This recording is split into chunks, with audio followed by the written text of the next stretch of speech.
All right, guys, what's up? Look who I've got right here. Look at that. She is with us Hi. in the flesh. This is Jessica. Jessica, can you introduce yourself a little bit? Hi, my name is Jessica Winnings. I am his wife. Me. And, and this is not an environment that I'm necessarily the most comfortable with, but It's not your favorite thing. it's not my favorite thing. Listen, right now my heart rate is 102, so not horrible, but slightly elevated. Yeah. But we're rolling with it. So. And we're pre-recording this. Yes, because it makes me feel more comfortable. Yeah, because you're not a big live person. No, I told Shane if I could live in a tiny little cottage way back in the forest and nobody ever see my face again. But that's not where the Lord has me. Yeah, that's funny too. I want to hop into this because before we even met, and guys, let us know in the chat how excited you are that Jess is finally on the podcast, on the YouTube channel, whatever you would say. On the YouTube. But let us know in the chat how many are excited. But Jess, I want you to share, because this is funny. Like, as I think about this, it's making me laugh because you told the Lord a couple of things. Yes. That you would never do or never wanted. What was that? This was before we met. And I had just gotten out of 2 pretty unhealthy relationships back to back, actually. And I wasn't dating. I wasn't seeing anyone, but I was praying for my husband. And I told the Lord, I said, Lord, there are 3 things that I will never marry someone with these 3 qualities. I will never, ever, I don't care who it is, I will never marry a police officer. I will never, ever, ever marry someone with influence, because that sounds awful. And I didn't have influence. You didn't have influence at the time. really. Really. I was like on Facebook Live with like 4 people. I grew from like 2 to 4, so I had doubled my influence. But we weren't talking like 1 million plus people watching. And then the third thing was I will never, ever, ever, which never had to deal with that. So praise God. But the funny thing is, I was looking at becoming a lawyer after police. But man, isn't it funny? The Lord He'll give you what you want, and it'll also be sometimes coupled with like what you said, I don't want. And then I think it was a couple of weeks, maybe a couple of months later, we met on Facebook and you were a police officer. Yeah. And it's so funny because for whatever reason, I had just told the Lord, I will never, ever, ever, ever marry a police officer. And then I saw you and I was like, something's different. What was different though? Like what initially was different? Okay, we'll get into how we met, but like keep on that. This is how we met. Is I saw you go live, and one of my friends had reposted your live, which was viral to talk about. And I was so enamored by your boldness and your faith in the Lord, and how bold you were and your faith to God. I'd never seen life. And then obviously active. Oh, I appreciate it. Thanks. I was on vacation, so I had a beard, I think, at the time. I had a little beard. But, if you had met me clean shaven, this could have been a whole different story. But you know what? Who And knows? then whenever you did shave, I was like, oh. That's what I say every time I still shave. I'm like, oh Lord, there's still something under here, I don't you look have like a sharp jawline. I don't look like a naked mole rat. Yes. Well, let's talk about like how we met. This is kind of a crazy story. So, I think most of you. We'll give Jess a chance to catch her breath and bring her heart rate down. Now we're at 118, guys. We'll put the camera on me for a minute so you can relax for a second.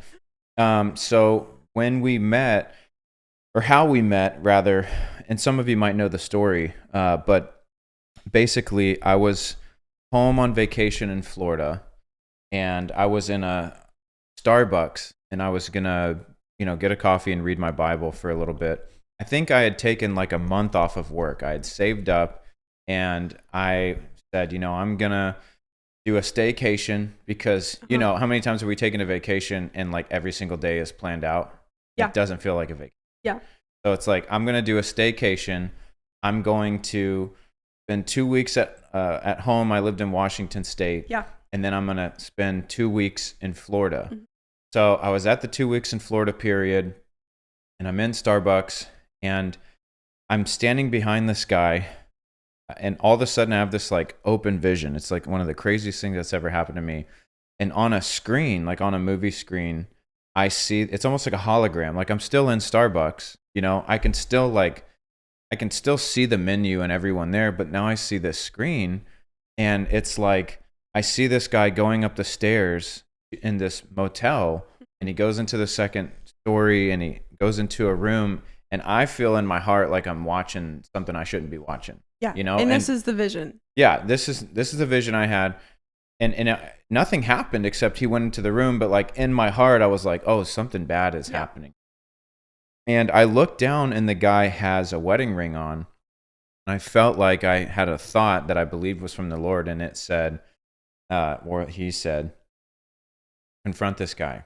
I don't want him to cheat on his wife or whatever it was. I mean, that was over 8 years ago. Yeah. And so I asked the guy to go out to the parking lot in private, and I said, hey, this is super awkward, but this is the vision I just had. It could mean nothing, but like this has never happened to me, and so I'm just believing that maybe something's here. But as I began to share, the guy looked, you know, flush in the face, like he looked caught. Yeah. You know, he looked like he was caught in the act.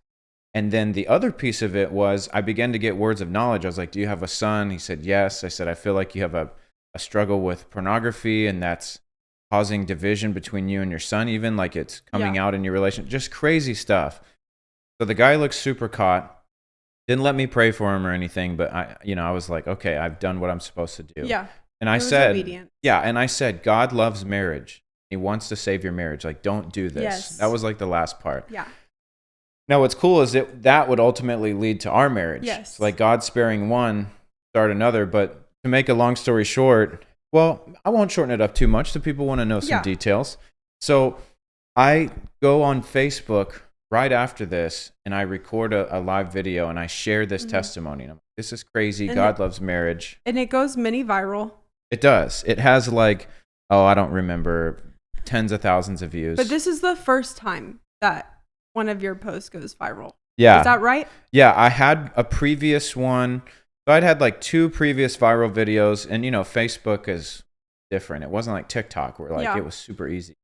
But I had one viral video that almost got me in trouble as a cop. I was a rookie, and I was in training right out of the academy, and I said a prayer in my uniform in the cop car right before the shift.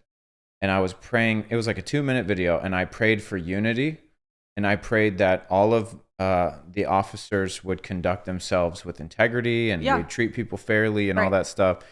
And I basically, and I understand, but the department's like, you can't do stuff like that in uniform. Now, even though it's a good message. And I was just like, I pushed back a little bit, you know, I wasn't mad at them or anything, but I'm like, this is what America needs right now. And I think actually we should change the policy, you know, because it's like, but I get it. When you're running an organization, you know, you give people an inch, they'll take a mile. So someone could bend the rules and go make some crazy video and say, well, it was inspirational to some. Yeah. But anyways, that went viral. A bunch of news sites reposted it, you know, hundreds of thousands of views. It was crazy. Did I know this? I don't know. This was a year before we met. This was like 2016. That's crazy. I know.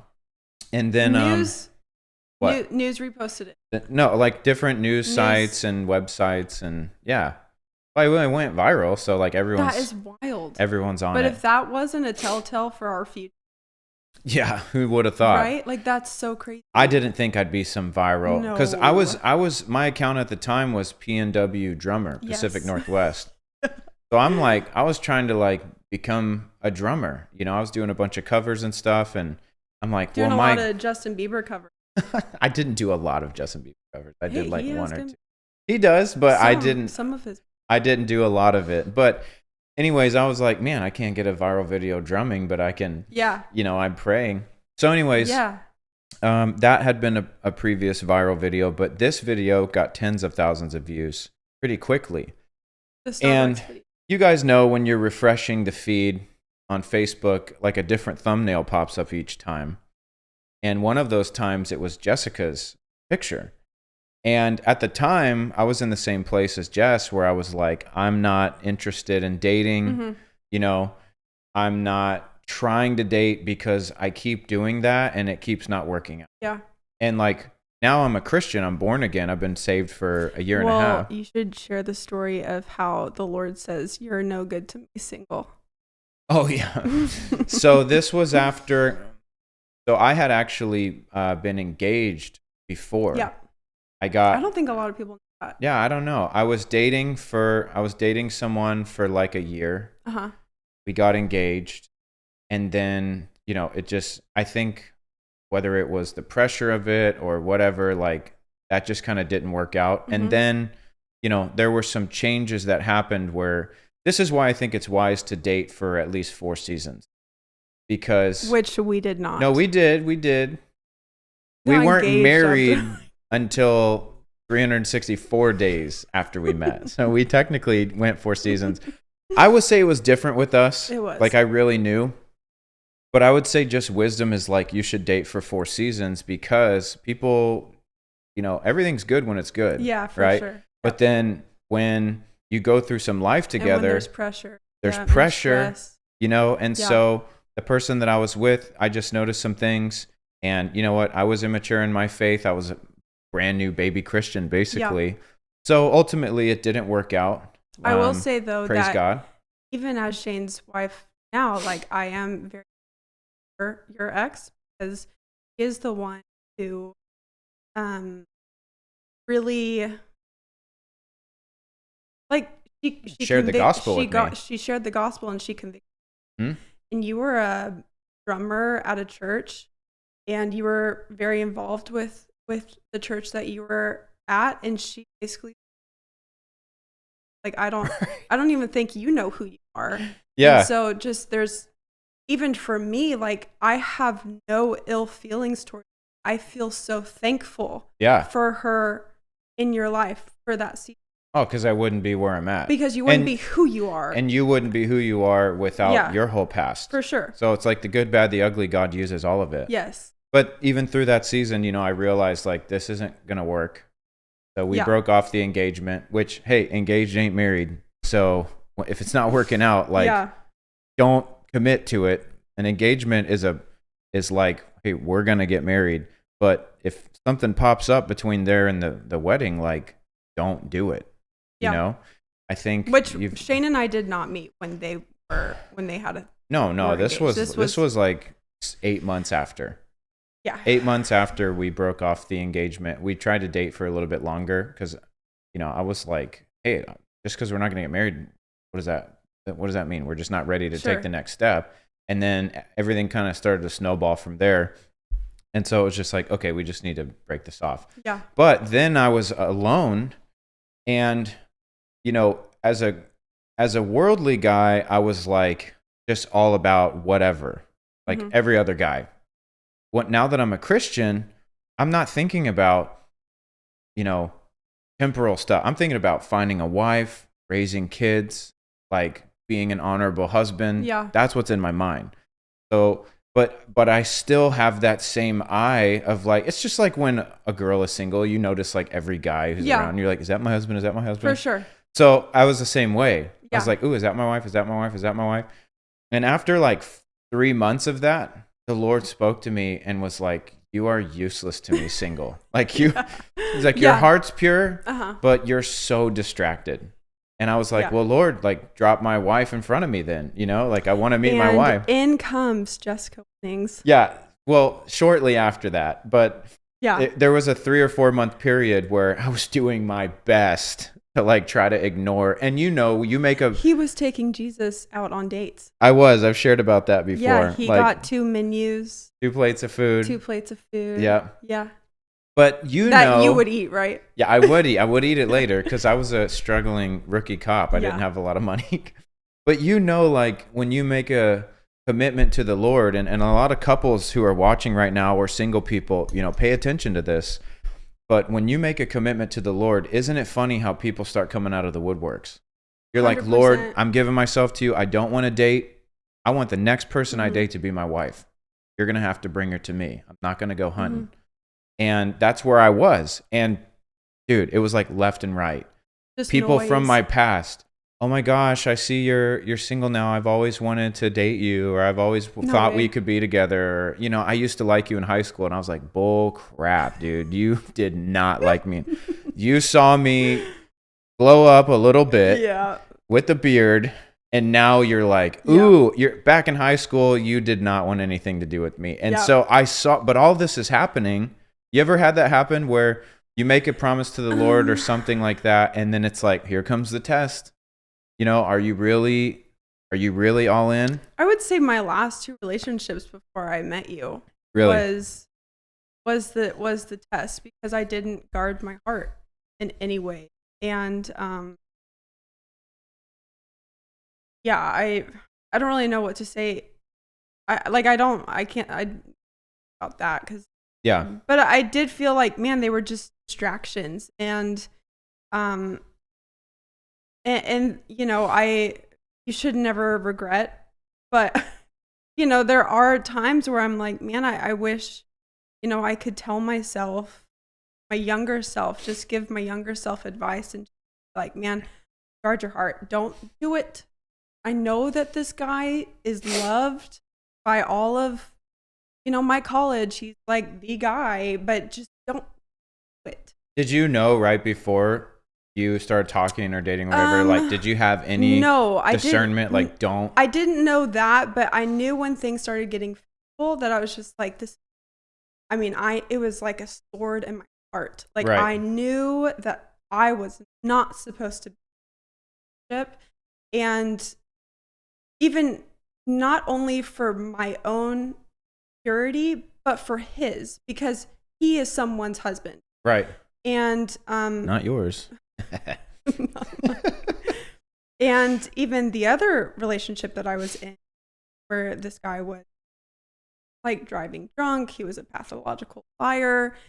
Just a mess of things.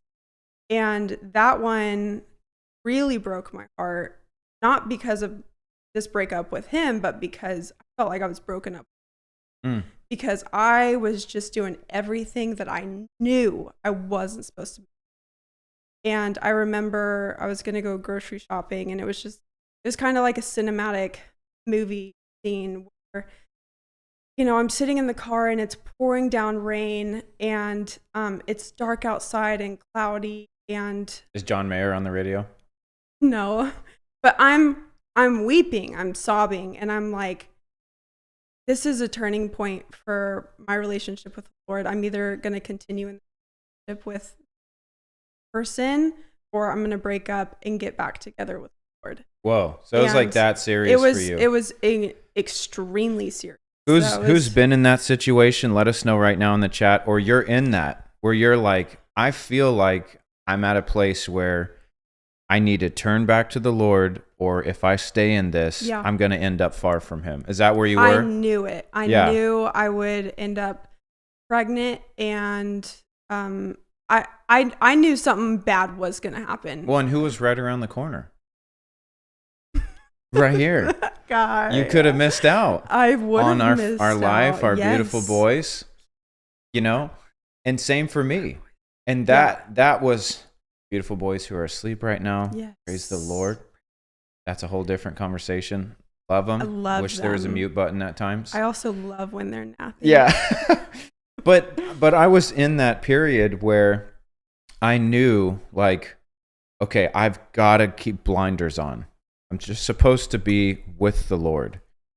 And it was a couple months after that, doing my best to like ignore what felt like an onslaught of like all this attention and whatever else. So I'm in the Starbucks, I do the thing, I do that. So I'm looking at your profile on Facebook. Yeah. So we're back in the car. I'm sitting in the car outside of the church down the street from here. I was about to go meet my buddy to record some music. I was playing drums. He was going to play guitar. And I'm looking at your profile, and I'm actually trying to like kill it before it starts. Yes. I'm like, Yes. Lord, I actually feel like we have a good thing going. You know, I'm reading my Bible every day. I'm in the secret place. Like, I feel so fulfilled. I don't want to mess that up. I had never had that before in my life.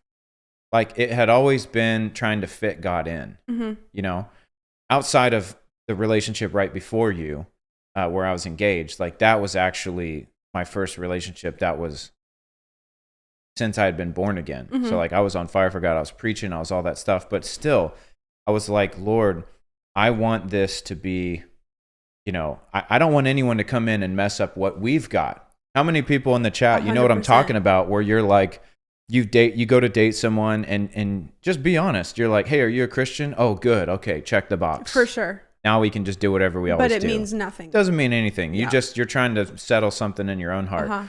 I'm like, dude, I don't care if you say you're a Christian. Show me. Yep. So I'm looking at your page and I'm like trying to pick it apart. I'm like, dude, I hope this thing is just fake. Okay, well, you know? what did you think when you saw my profile picture? Well, it wasn't. You know, it wasn't bikinis and Bible verses.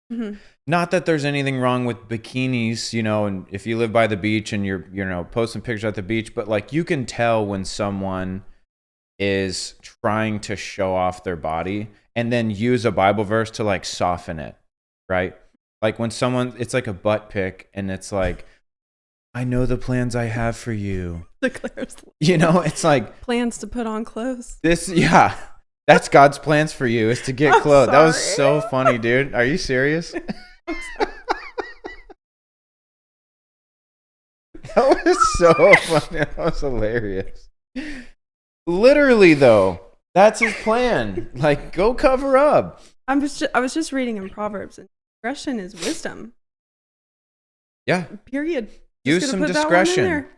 Right? There's nothing wrong with like discretion will preserve you. That's what the Bible says. Right? Heed that. I mean, we live here in Florida. I grew up here. So like everyone's in a bathing suit when we're at the beach or whatever. Yeah. There's nothing wrong with that. But there's a difference when you're thirst trapping.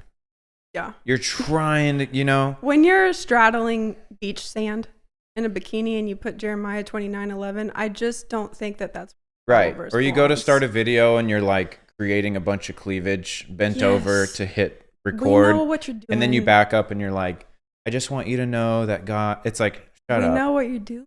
Just stop. Okay. You're trying to show off your body.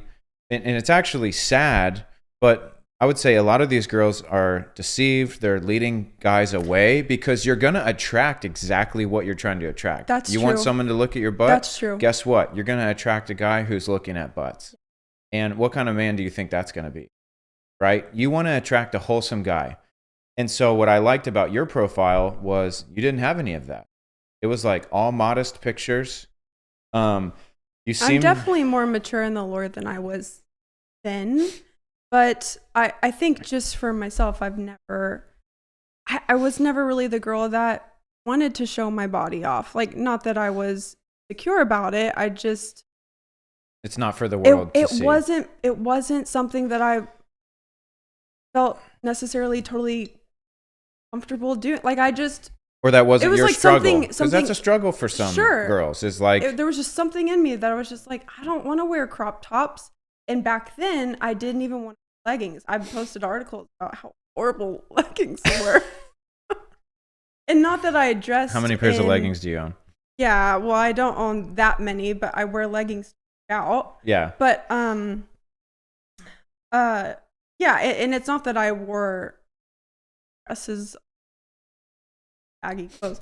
Right, you didn't look like you were Amish. But listen, this is like, these are the clothes that I wear. Now but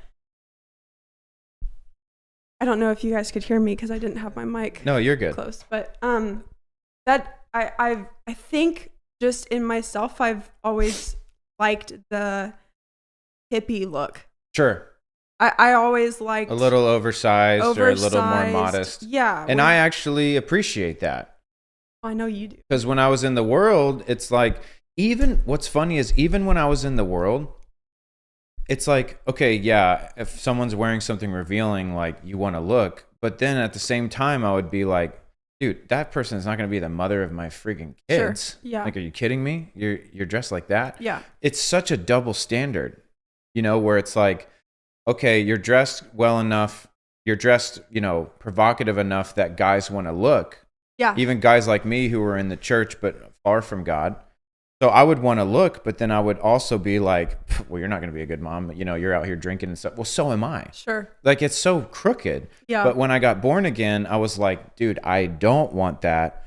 I want someone who's respectable, who's, the Proverbs 31 woman. But that's also to say, like, just because I wore baggy clothes and you back then doesn't mean that I had this heart of gold and purity necessarily. Like, I was still struggling with past relationships. Sure. So it doesn't matter. Like, just because you're wearing baggy clothes and not crop tops with chest hanging out, yeah. Doesn't mean that you're like this awesome, pure Christian girl. No. Now, I was trying my best, but I did just preface that as well. Well, I will say too, if you are wearing clothes that have everything exposed, then it's a dead giveaway that you are struggling.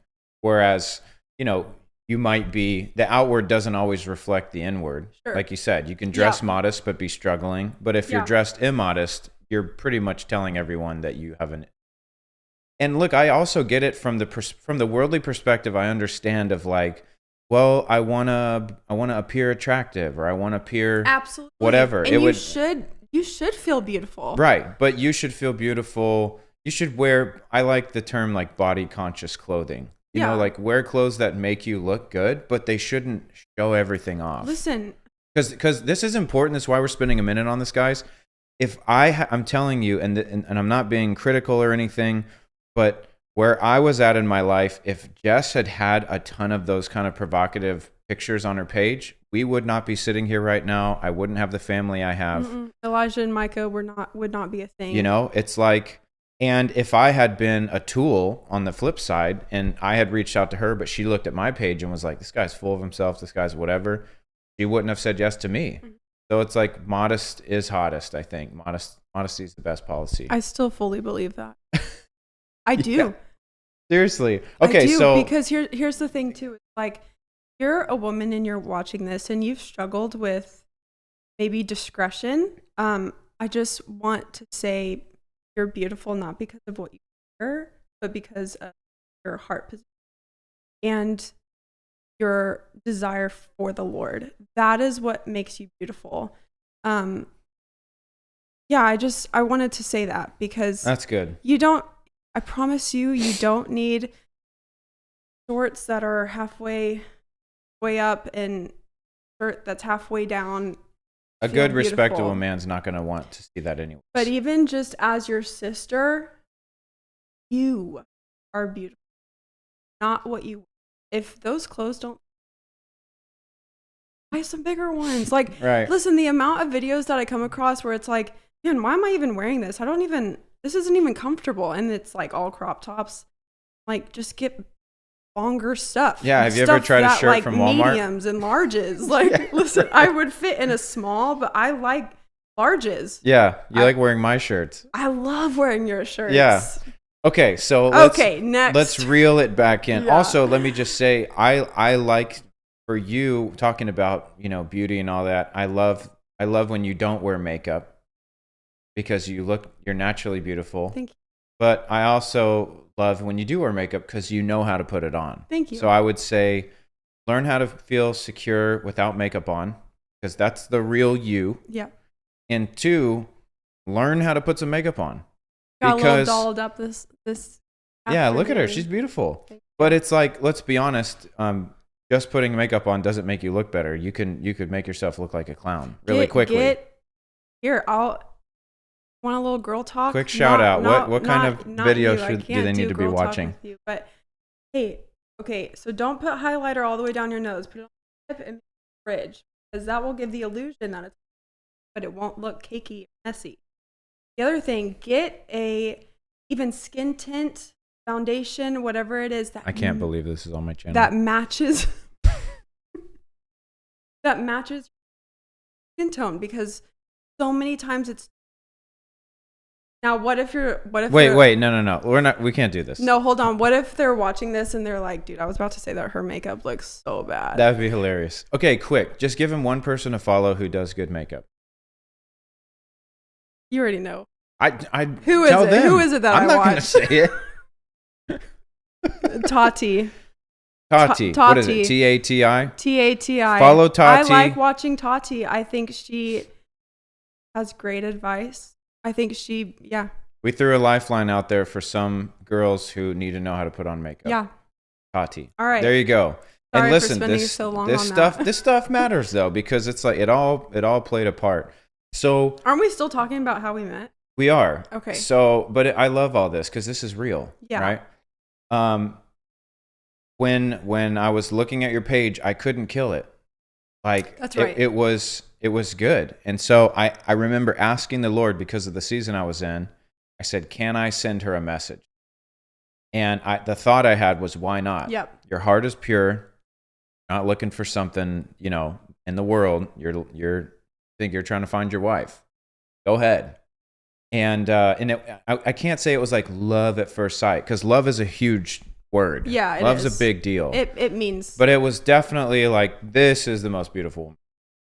So, and if she is truly a Christian, I could see myself falling. So I sent a message, and praise God, you responded. Now, before we get into the rest of mine, what was your side? Here was the message. Hello! Exclamation point. I didn't want to seem like, hey, with 10 Y's, because you know what those mean. What did I say? Hey! Exclamation point, and that's what. Not even what's up or how are you, or I saw that you liked my video. Yeah, I was just like, hey. I'm like, all right, cool, we're getting somewhere. But we started talking for a couple days. Yes. And then I FaceTimed you when you were with Jacob Coyne. No. I was with Luke. I was in Florida. I thought you were with Jacob. Oh, I was in Florida. Was with Luke. You FaceTimed me when I was back in Washington. But okay. Dude, I was that was a big move part to FaceTime you. That was crazy. I was at Steak and Shake. I remember one of his biggest things was if I had a bad laugh, it would have like killed it. Okay, let's talk about this. That was his like not biggest thing, but that was his thing. It was like top 3. It was a big thing. And you know what? When I wake up in the morning, I laugh like Santa Claus. I mean, I have such a deep voice already. And your voice is not that deep. But in the morning, it's pretty savage. But I was still in the pursuit. And this is for any guys out there. This is for girls out there. I was still trying to kill it. Like, because I really didn't want to mess up what I had with the Lord. Yeah. And I really didn't want to be in another bad relationship. Yeah, for sure. I didn't want to waste any more time. I will say, and it wasn't like, oh, I'm getting older. It's like, well, yeah, I'm 25, but I don't want to waste any more time. Yeah. So I sent her a text within the first, day of us talking? It was maybe within hours. A day or two. I said, here are my 10 deal breakers. Everything I could think of that would be there's no negotiating on this. I sent it to you, and it was like, I'm against, abortion. It was politics. It was religion. It was everything. Every contentious area. I've done this and that. Anything that could be at all controversial is what he texted me. Yep. Or anything that I'm like, if this comes up later, you might, I'm like, I didn't save myself for marriage. Yep. But now I am. Yep. Right. I'm a Christian now. I believe in the gifts of the Spirit. Like, I wish I still had that list, but it's like, I think abortion is murder. Yep. I believe in like godly discipline for children, and spanking children. And right. Anything I could think of I was like, just tell me one of these isn't good for you. And I'll be like, all right, nice to know you, for a minute, because I don't want to waste time. And I think too many people are afraid to do that. And I remember being afraid to do that in the world, because I'm like, man, if I have these high standards and someone doesn't meet them, well, then I'm never going to find anyone. And so I'd always compromise in some way. I'd always compromise on something to try to keep it going. And that never worked out, Right. I think a lot of people do that. I remember we were telling the story and someone commented like, well, why would you want to kill it? Like in regards to that being negative for me. So grateful, because of all, we're married with the exact, like we have the same views politically, religiously, in every way. Right. And we've also just, grown together. We've grown together, with yeah. different views as well. Like we were. Shout out 2020 lockdowns. We grew a lot over that year. Yes, we grew a lot. And you know what? We didn't vaccinate our kids. You can say it's fine. Oh my gosh, podcast? look at her. She's like, no, I didn't know if like they were gonna block it. no, you're YouTube was okay. gonna do I've talked anything about. crazy. I did a 2-hour That's video true, on that's cloud true. seeding. Like, But like a lot of people now. don't know that we were pro. Do you watch my videos, by the way? Yeah, when I'm doing my nails. I wouldn't have been sometimes, upset. not all the time, because we talk every day. We don't do. wanna keep listening. I don't blame you at all. But I love it. We're all on the same page. Yeah. A lot of people don't know this. We are anti-vax now, but we thought our friends who were anti-vax back then were crazy. And Sorry, Jacob and Mariah. We said when we have kids, we're going to fully vaccinate. Now, we didn't because of the 2020 lockdown. Obviously. But praise God for them. Didn't she give us a book? Didn't Mariah give us a book? Yeah, like, hey, you should she just like read really this. talked to us all about it. And, that's just one area that we've grown a lot in where, we were one way and now we think totally different. Wow, crazy. You can change your mind on stuff? That is wild. Controversial. So the point of that is like, I didn't want to go into the relationship with something already on the table. It's like, let me know if you've ever seen this. I've seen it happen in people that I know. I'll just say that. But it's like, hey, let's get married. You still want kids? Well, I don't want kids, but we'll figure it out. No, you won't. Because 3 to 5 years from now, dude, the desire for children is not going to go away. I remember as soon as I started wanting to be a dad, it got stronger and stronger and stronger. Yeah. And when that person's like, oh, no, I don't want kids. It's like, well, dude, you told me we could talk about it. It's like, oh, yeah, we're talking about it. The answer is no. Dude, it's not going to work. Yeah, just get that stuff over with in the beginning. Yeah. They might be the perfect person, but they're not the perfect person if you have to compromise to be with them. Yeah. I didn't have to compromise anything to be with you. I felt pure for the first time in my heart because my only prayer was like, Lord, I'm only worried because I really think I'm really liking this girl. She seems legit, but I'm worried it's going to mess up our relationship. Mm-hmm. Like, how am I going to divide my time? I'm going to have to give time to her now. And you have strengthened my relationship with them, which is so cool. It's like you marry the right person, you will grow deeper in the relationship with God because we're not codependent. Yeah. Like, I'm not dependent on you. You're not dependent on me to like keep your love tank full or to your identity or your value. Like, it's in him. Yeah. And because we both have our own relationship with God, we have something to give each other, not something to need. Yep. So it's like if we're talking about how to keep the love burning and how to build a lasting love, well, you got to love God on your own because he loved you. I don't love him so I can love you. But I you love have him because to have he loved me. an open mind, heart, give correction from your spouse. I don't care if you're a man or if you are a woman. Don't keep going because there's no more. Just because I am a woman does not mean that I'm right. He never sleeps in the doghouse. Yeah, we don't have a doghouse. But if we did, wouldn't I also have to sleep in the doghouse because I am also a human and I also make mistakes and I also sin. I'm also wrong. Right. Yeah, I mean, it's true. We've never had that come up, and it's because our heart is to fight for each other. And for the relationship, not to preserve self. Yeah. Now, the temptation to preserve self will definitely pop up, but ultimately, it's like, dude, do I want to form a wedge? Do you remember that day we were standing in the kitchen and we were like not seeing eye to eye on something? I can say, praise God, we've never had like we're yelling, we're slamming doors, we got to go on a walk. Like, we've never had a fight like that. No. We've had disagreements, we've had passionate disagreements, but we've never cussed at each other. Yeah. We've never screamed at each other. Like, it's been amazing. Yeah. And that requires a lot of humility. But I remember there was a time we were having a disagreement in the kitchen, and I was like, I'll put you on blast for a minute, but only because I could be put on blast as well. Yeah, do it. For other stuff. But it was like, I'm the kind of person who I need to fix it right now. You know? You are. And in my mind, if we don't start fixing it right now, it's just going to get worse. And so I remember, I don't know what the disagreement was about. But, oh, by the way, a way to avoid massive disagreements is like, don't do stupid stuff.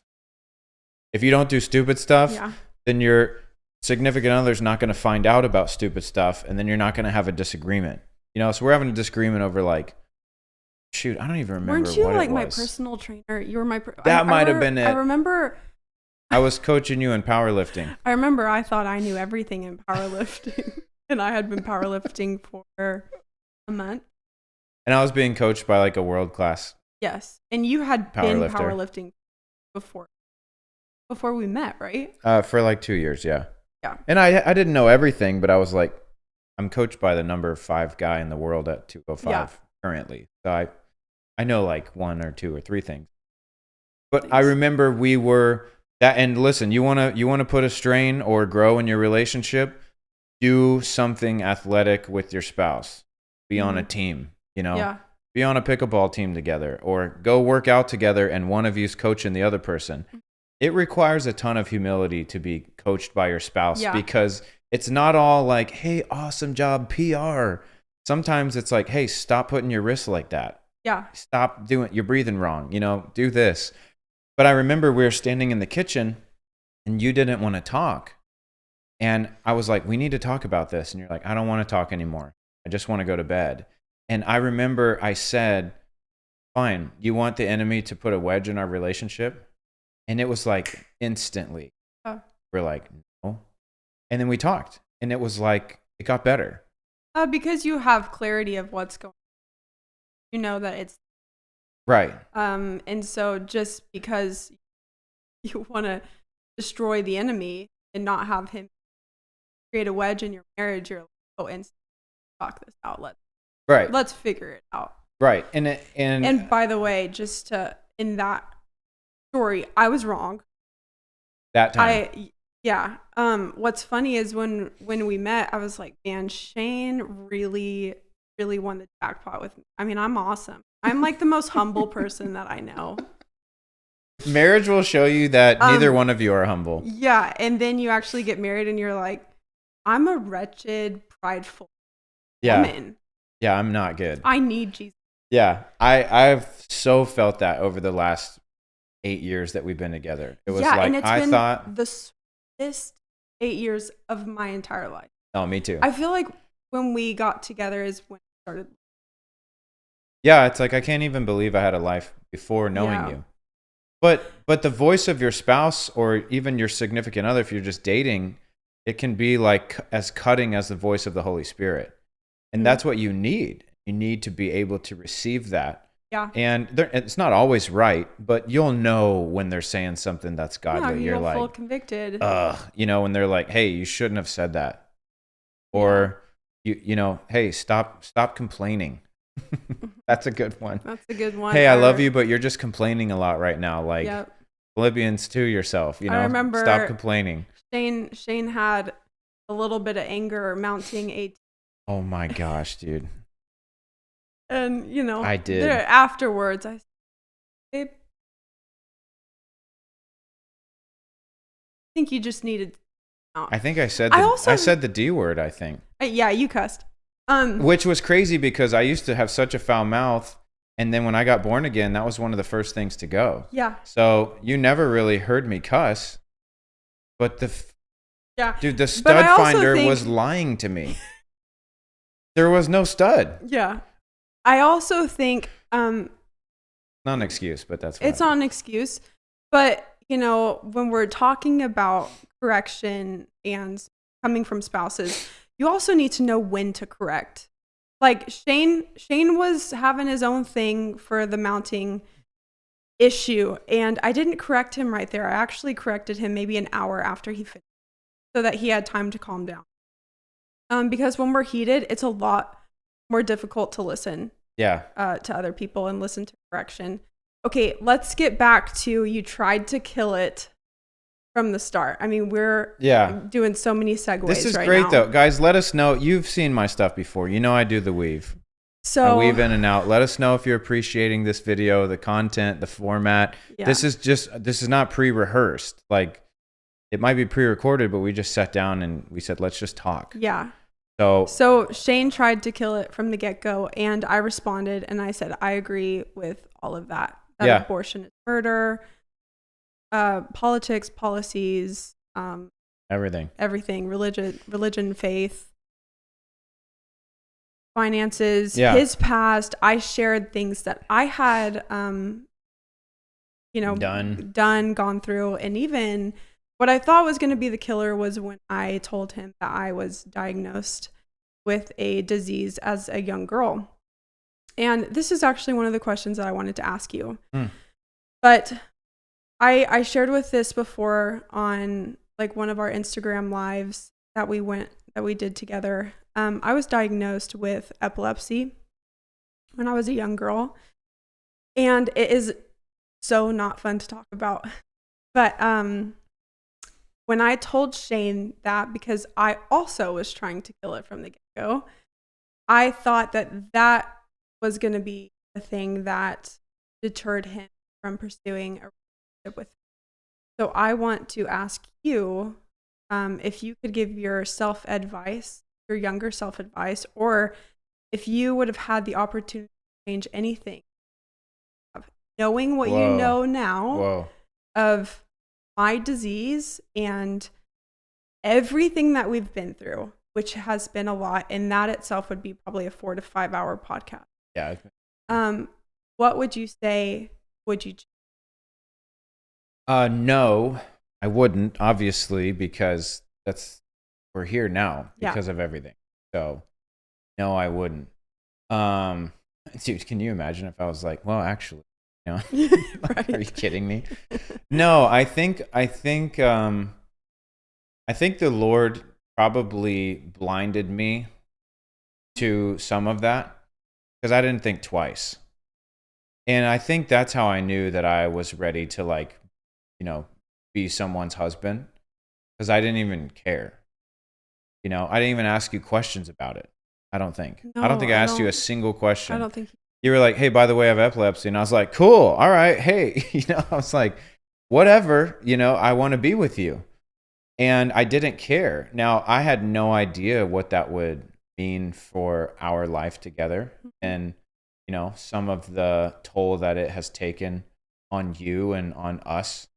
But I would never change anything, like, ever. Grateful. And you know what? Also, at the end of the day, everybody's got something. Yeah. Like, everybody, why does that make you a little bit emotional? I think for a lot of reasons.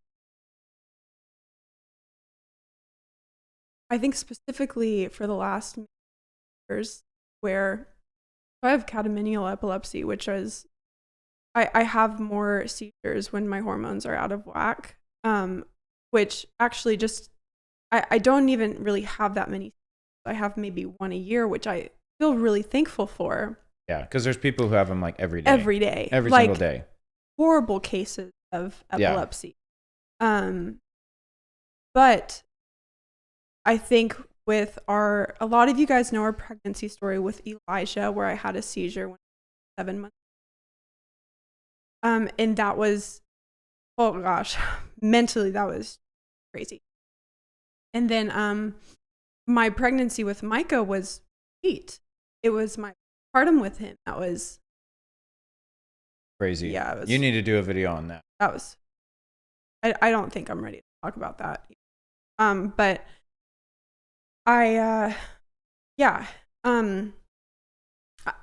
the way that Shane has held me up this past year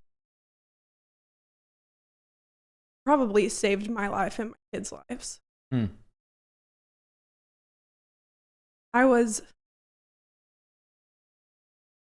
I basically like wasn't able to function as a normal human being. And I think because your hormones were crazy. My hormones were crazy. Postpartum. So that that played into, postpartum anxiety or postpartum depression sucks enough. Sure. But when you've got epilepsy that is triggered by hormones, Epilepsy it's like the triggered by perfect, hormones, it's the perfect storm. and like an autoimmune disease postpartum triggered by hormones. Yeah, you had postpartum thyroiditis. So basically, you had a temporary thyroid disorder. Yeah, my thyroid was like bulging out of my neck. It was the craziest. It was in like a season of incredible blessing and elevation and all the things. Also, here's this ridiculously intense testing. Yeah, do I want to get maybe not too much? Yeah, just a little, but because it's on the theme of like a lasting love. Because a real love is gonna go through hell, struggles. Yeah. I was at the point where I was struggling so deep that doesn't even cover it. Where I told the Lord, "Hey, if this gets worse, please take me out. Like, please take me home." Because you just can't imagine suffering. I couldn't imagine suffering, and I couldn't imagine being such a burden on our family. Because when I tell you that I couldn't do anything. I couldn't even sleep. Yeah, there were days where you were in the bed. I was in the bed freaking out, like panicking. Which is not like you. And you knew it wasn't you. I knew it wasn't me, but it just felt like there is this thing on me. And it lasted for a year. Yeah. Like full deep struggling for about a year. And I knew that I loved you way before. Like we told each other we loved each other like 3 days after meeting. He did. I waited a month. But I think after this year, where I knew that, hey, they're even at rock bottom, like you're never gonna leave me. Not that I ever questioned that. Right. But we couldn't have been any more at rock bottom because I was already at the point where I was asking the Lord to take me, just take me out. And I knew just after this past year that like, hey, this is forever. Mm-hmm. And like my one of my fears is losing you because you're my best friend. And I couldn't imagine. Who are you going to play Scrabble with? Who am I going to play Scrabble with? Who's going to spare? Someone else is not going to spare you of the 100-point word. Right. They're going to lay it down and you're not going to have fun. Like I need to be around. It's because of Scrabble, guys. It's true. Like, forget everything that we talked about. Who's going to watch Heartland and play Scrabble with you? Love Heartland. Who else is a Heartland fan? All right. All right. Sorry. We're back on track. But yeah, I mean, you knew, like, man, I'm not going anywhere. I'm here. I mean, I know biblically you've become my person. We are one. Mm-hmm. But yeah, if I lost you, it would feel like I wouldn't know who I am, because you're like my person. You're it for me. Like, you're my person. You know who you are in Christ, but you're saying like, we have truly become one. The Bible says that one. A man will leave his father and mother to be joined with his wife, and the two flesh will become one. So when a spouse dies, it truly is like a half of you is gone. Yeah. Because two have become one. Yeah. So if one leaves, half left now. Yeah. And so it's and I trusted you before. I'm sorry I cut you off. No, you're good. I trusted you before. Don't do it again. But it's don't mess. Yeah, right. Don't mess up. Don't mess up. These are some like little inside jokes. Yeah. But I've always trusted you, or else I wouldn't have married you. But I think after this year, I trust you in a way that I couldn't have even imagined. I trust you way more because I leaned so heavily on you, and it took a toll on you. Why don't you talk about it? I mean, sure. It wasn't just a bad postpartum for me. It took a toll on Shane as well. Well, yeah, and because, during that period, and if we're talking about how to build a lasting love, it's like, dude, if I only married you for what I could get from you, will you make me happy and you fill me up and you this? Okay, what happens when you're bedridden for a year, babe? Oh. All of a sudden I'm not getting filled up, and that's what happens in the world. You're not working out for me anymore. Well, this isn't what I signed up for. Well, I'm so grateful that the Lord took me to a place where he became enough for me. And so when you came into the picture, you were someone that I could love instead of someone I needed love from. And so that's part of our vows, right? Through sickness and health, through better or worse, And man, we've been through both, richer or poorer. We've been poorer and we've done a little better. And it was in that time when you were in the bed. Yeah, it was a burden. I'd be lying if I said, no, it wasn't a burden. Well, it was a burden. Like I had to do everything, but I signed up for that. And you would do the same if it was flipped. Like if I got hurt and I was just like when I'm sick, which rarely happens, once every 4 years. But when I got sick that one time and you had to take care of the house, and it's like, it's a burden. It truly is. But you signed up for it. And that's the thing about a real marriage is, dude, I'm not in it just for the good times. Like, I'm here. You really are my best friend. We really are one flesh. And so when you're struggling, I'm not over here like, poor old me. I'm just here taking care of the house and the kids. And I sure wish.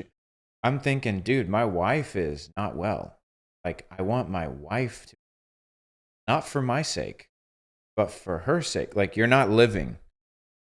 You're alive, but you're not living if you're stuck in a bed and your hormones are freaking out and you feel like your body is betraying you, And in your right mind, you're like, I know this isn't me, but this is what I'm going through.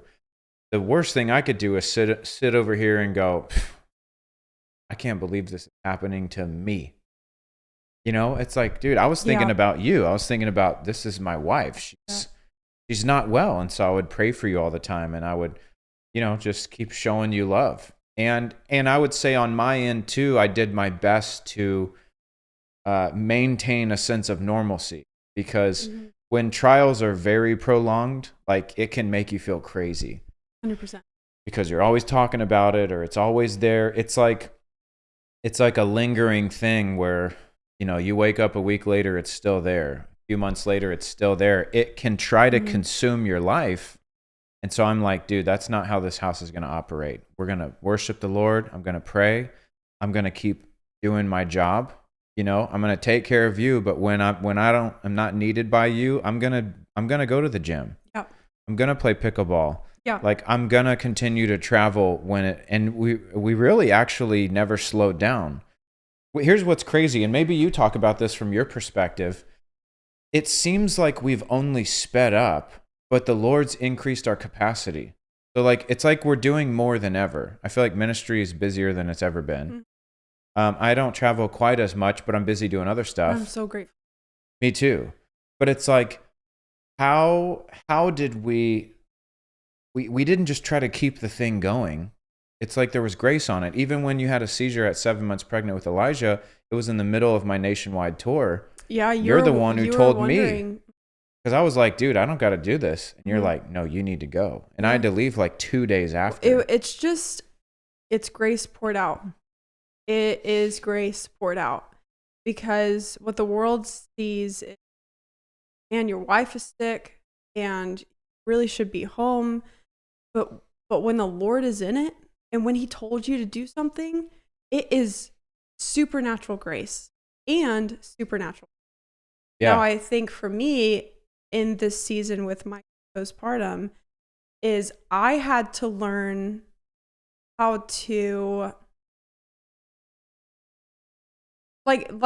receive help. I needed to learn how to receive help in a greater way, because I don't think I've actually ever struggled with asking for help. But when you're when you seriously cannot do anything, like you can't drive, you can't sleep, you can't walk around, you can't work out, you can't. Yeah, you can't drive. You hadn't driven in over a year. Yeah. Not even to the grocery store. You can't do anything. And it actually takes a lot of humility to just keep asking for help. And you need to make sure, especially if you're dating right now, you need to make sure that you're dating someone who's going to help you in the thick of it. Right. Where they have to every single day keep dying to themselves because, hey, I'll say it too. My diseases and illnesses and whatever else I have going on in my body, that is a burden on our family. But I also believe that the Lord's going to use it for his. Well, and he already has. He already has. We're shaming the devil every time we testify of God's goodness and we don't let the enemy win. Yeah. You know? And I agree. I think so many relationships, you know, again, coming back to the theme of like a lasting love, why do most marriages end at like the 7-year mark or before 7 years? What I've read. Really? That's the kind of number, you know, which this is our 7th year. Praise God, it's better than ever. Yeah, heck yeah. It's because I think over 7 years, you've got time to go through some stuff. I mean, that's over half a decade. And of course, you know, you meet people and you're like, man, you guys seem totally wrong for each other. But they're like, oh, we just are so in love. Well, yeah, everything's going good. You just came off your honeymoon. Everyone's in love when they're on vacation. Right. You know, you wait till you're 4 or 5 years in and you've gone through some real squeezing. And you start to see people they check out because they're like, this isn't working out for me. And they get with someone else. And guess what? They've got a different set of problems. Like you will never be able to date someone who's problem free or marry someone problem free. Everyone has something. Issues. It's going to happen.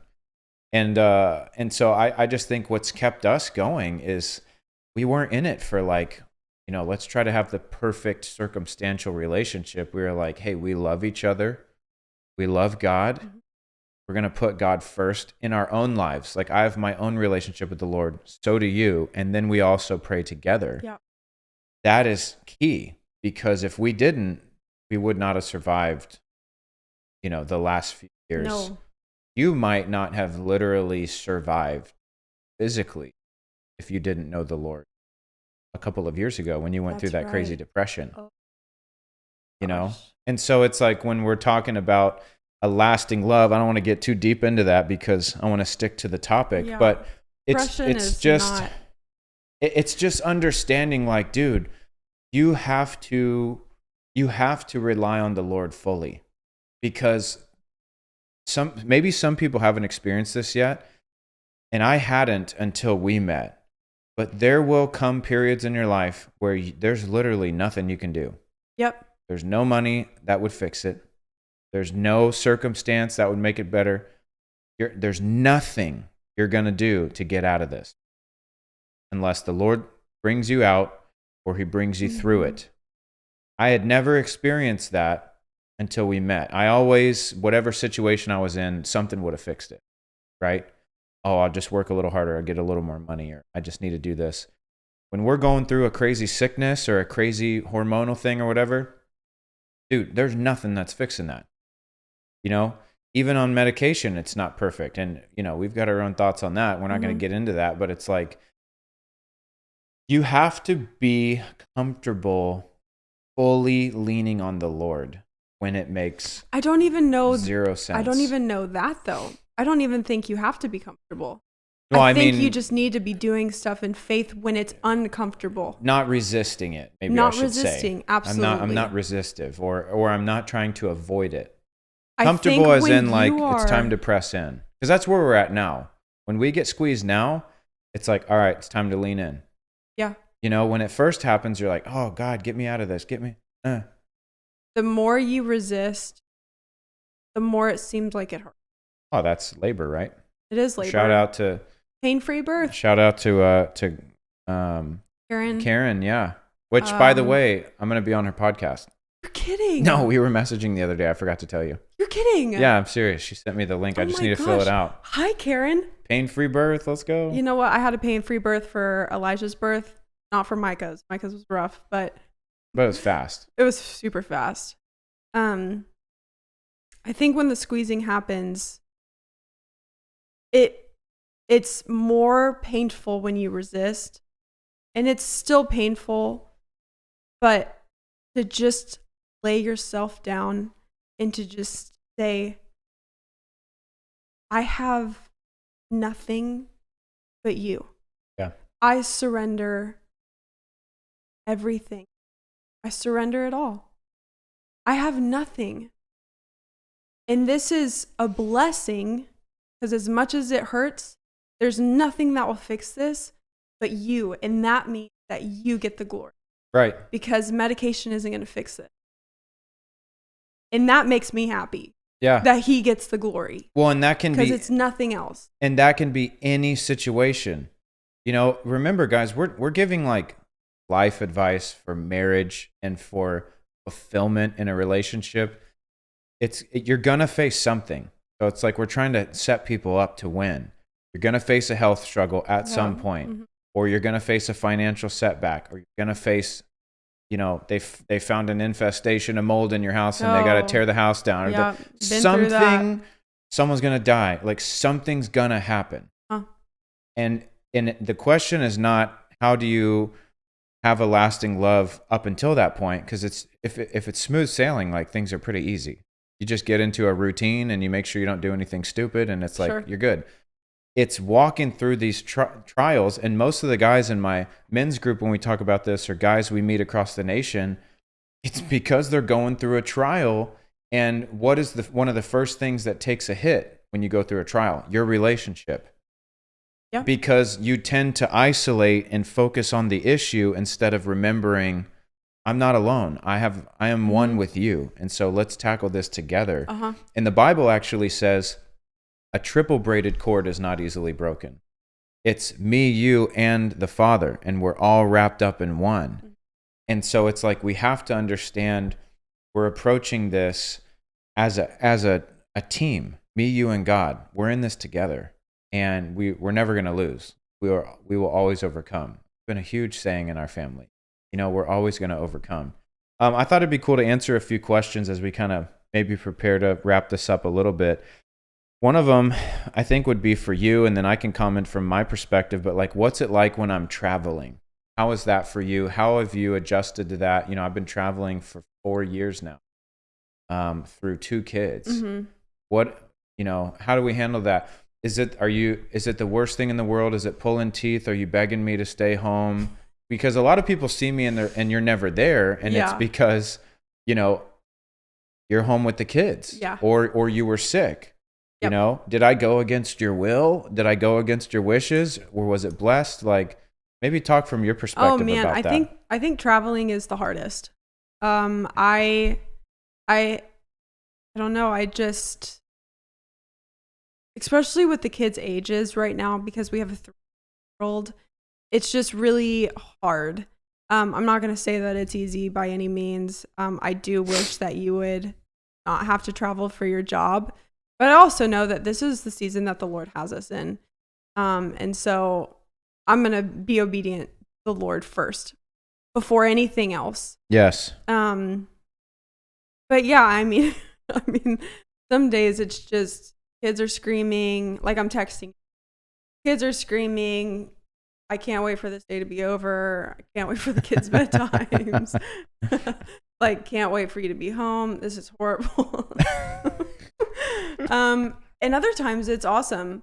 But I think just right now, the season we are in currently, just a bit more as the kids are younger and they need a lot. And I am doing better, but you know, I'm still kind of coming to that weird season. Yeah. And so. But you've never told me, don't do this trip. Or no, I only told you don't do that one trip because I had a dream that you were going to die on the trip. And yeah, I was like, look, that one's a little extreme, but the point is, like, we have great communication because we do. I do travel for work. There are things that I've turned down on my own, but like we could easily have a bad relationship because my dance card could have been way more full over the last 4 years. Yep. You know, there's things I didn't pursue. There's men's conferences that I turned down because I just knew I'm not supposed to fly across the country and be there for 4 days. Like, I'm supposed to be here. Well, and I think too, we have a rule where you don't travel for more than 3 or 4 days. Yeah, unless it's some crazy exception. Which We haven't had that. We've had that once where I was in it? Hawaii and then I went straight to Seattle because I was already on the West Coast. And but that was tough. I was pregnant with our firstborn, so we didn't have any kids. Yeah. And so that wasn't as hard. But I think the point is like it's good communication has spared us from fights. Yeah. And you know what? Because we just talk. Like I'll tell you, hey, I need to take this trip.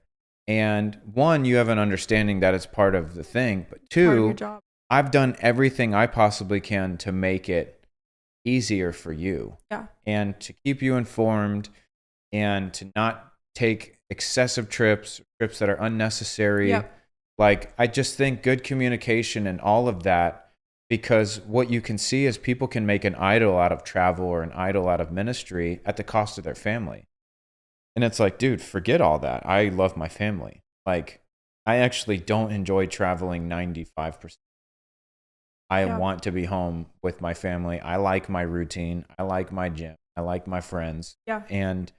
But it is a sacrifice, and it might look glamorous to some. And it's not glamorous. And there's cool things that I get to do, but you don't see the other 95% of the trip, which is like working your way through airports and, on and off and driving to and from the airport and getting into another hotel. And it's just like, none of that. Sitting in a hotel by myself is not fun. Yeah. Going to dinner with some people is okay, but it's like I'm texting you the whole time. I would rather be you and the kids. If Shane is on a trip, he's on his phone, I can almost guarantee texting. Yeah, we text all the time. Or I'm checking the Ring camera looking at the kids. Yeah, and I think what helped our communication was when we met. So you drove 9 hours to take me out on our I never finished. We never finished. All right, let me finish the story really quick. Okay, but I did want to talk about that long distance set us up for success. Yeah, we will. Yeah. Okay, so to put a bow on the story of like how we met, we FaceTimed while I was at Steak and Shake after like 2 or 3 days of messaging, and then I found out she went to Lee University in Cleveland, Tennessee. I was down here near Cocoa Beach, Florida, and I woke up in the middle of the night one night. I had like 2 days left of my trip. I was going to go back to Washington. I woke up in the middle of the night. It was like 2 a.m, and I had a thought, like, look up how far Lee is. And I went to Google Maps at 2 a.m, and it was 9 hours away. And I had this crazy thought of like, take her to dinner. Mm. And so I said, Lord, can I ask her to dinner? And I heard, why not? Your heart's pure. You think you might have found your wife? Like, go for it. Yep. So I messaged you. I asked you.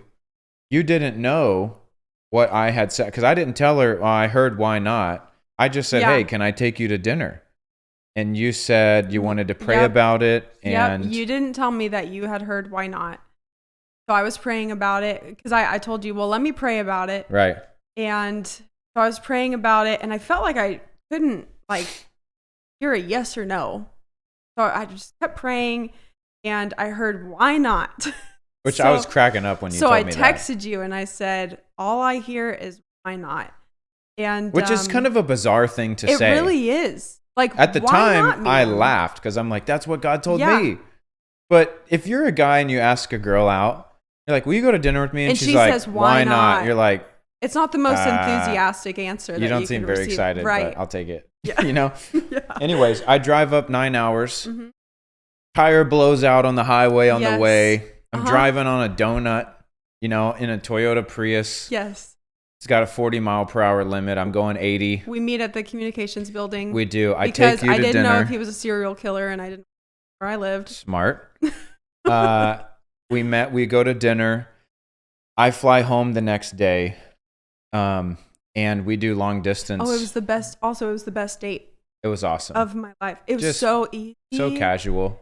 You know what? One of the best stories of the date. Are you talking about the waitress? Oh, that's a good one too. Yeah. We're having dinner, and the conversation's just going. We're laughing. It's kind of a nicer restaurant. There's not a lot of noise. No, but we're laughing pretty loud, and I'm noticing that other people are looking over at us. And the waitress comes over, and she's like, is this y'all's first date? We're like, yeah. And she goes, hope it's not awkward. You're like, you're awkward, bro. Who says that? No, but hope you're like 10%. 10% tip. Because this was one of the best. I don't even know what you call it, but but I'm holding my keys. Oh my I gosh. don't have a purse. I have my phone and my keys, which I put like a lot of keychains on my keys. Yeah, you look like you robbed a janitor or something. Like, what the heck? Like bracelets and probably some sort of lip gloss. The key to the cellar. Cellar, of course. And Shane goes, "Can I hold your keys?" And he takes my keys and puts his hand. And that She was like, thinks. that Let me was just like, say this. no, come on, you guys. No. I'm being dead serious. Okay. You I did would that to hand hold on the my Bible. hand. Listen, no, I did not. Yes, you I did. promise you, I didn't. And I've said that to this day. I was looking at her. She didn't have a purse. You didn't have pockets. Mm-mm. And you're carrying freaking like the janitor's keys. I mean, it is a potpourri of keys. It is just every key you could imagine with a full-size bottle of lotion attached and hand sanitizer and lip gloss. It was so many keys. And so I'm looking at you, and it would be like if we're walking. All right, look at this. It would be like if we're walking and I'm chilling and she's like, and I'm looking and I go, dude, can I have your keys? And I put them in my pocket. I was going to try to hold your hand anyways. But I felt bad for you because you were weighed down on one side by 30 pounds of keys. Anyways, honestly, that was my motive, was like, because I've always been the person that's like, dude, why would I let a girl carry a bunch of books? Always been. I don't have anything like that. So that was the motive. But great first date. Flew back to Washington. We did long distance for 9 months. We got engaged. During that time, we got engaged 6 months after dating. After knowing each other. But the thing is, look, when they say you know, if you're in the Lord, I think it's much easier. Yeah, for sure. Because you have discernment, you have the Holy Spirit, and you are looking for like Christian principles, Christian values. There's not these crazy red flags. And it's like, when you're in the world, it's much different because it's all surface level stuff and you're hoping for like good values and whatever. But the reason I knew was because I had already had all the bad relationships. Yeah. And so I feel like by that time I knew what I wanted and I really knew what I didn't want. Yeah. So you checked every box. Yeah. So in my mind, I'm like, look, unless she is a pathological liar or she turns into some kind of serial killer, psycho, this is going to be great. Yeah. And so I'm like, let's do this thing. Why waste time? Let's get married. And so we got engaged after 6 months. We got married. We celebrated our 1 year on our honeymoon. The day after our marriage, our wedding on our honeymoon, which was in Fiji, which, by the way, don't go. Don't do that. Don't go. Don't do a destination wedding unless you're just obsessed with travel. Like, it's so expensive. I would rather do a domestic honeymoon and, spend $1,000 on a 5 nights in a nice hotel or 4 nights and then do a bunch of stuff. Yeah. Rather than spend $5,000 for a week at a resort and then you can't afford to do anything. I will say they Jet had skis, a lobster nothing. spaghetti dish that absolutely better been good. It was like $40 a plate. That's all I could think about as a poor cop. I was like, okay, and here you go. No, and don't do a destination. Yeah. No, destination honeymoon or destination wedding. That's right. Unless you're just obsessed. Yeah. So yeah, but I want to get to one of the. Oh, you were talking about the communication piece because of long distance. Oh, well. That was like the biggest blessing for us. Yes. And then let's talk about crossing boundaries and putting up boundaries. You want to talk about building a lasting love? Yeah, talk about the boundaries that I put in place. Oh man, he wasn't playing. Okay, let's talk about communication first. Yeah, he was in Washington and I was in Tennessee finishing up school. I will say that long distance set us up for success in such a big way because we had to rely on communication and not on physical. Yeah. And or just proximity. Proximity, because you can be around someone all day, but you're not connecting. Yeah. Like I remember saying, because I worked at night and I was 3 hours behind you. That's right. So our schedules couldn't have been more flipped. Mm-hmm. And I remember saying, look, even if we only get 10 minutes a day, because our worlds are backwards right now. I'm going to bed when you're waking up. Yeah. When you're laying down, I'm getting up for work. And I had school, and you had school. Later on in our relationship, I was planning to graduate, and I was wedding planning, and then planning on moving to Washington. So there was just a lot. It was a lot, stuff. and we went through all that long distance, like planning a wedding, planning a move. Yeah. I bought a house, and you were working graveyard shift. But we said, even if we get 10 minutes a day, it's going to be the most intentional 10 minutes of our day. Yeah, we weren't going to do anything else except look at each other in the eyes on FaceTime. And connect. Yeah. And we did that. And that built a strong relationship because you don't always have hours to sit down. Right. It's the same with the Lord. Now, Yes. I love the idea of, Coach McCartney, the founder of Promise Keepers, used to say this too, which is funny because I've always said this. There's always a hidden hour in every day. You just wake up extra. Wake up an hour early. I love that. There's the hidden hour. So it's like, you want more time with the Lord? Wake up early. Yeah. That's why I like waking up early.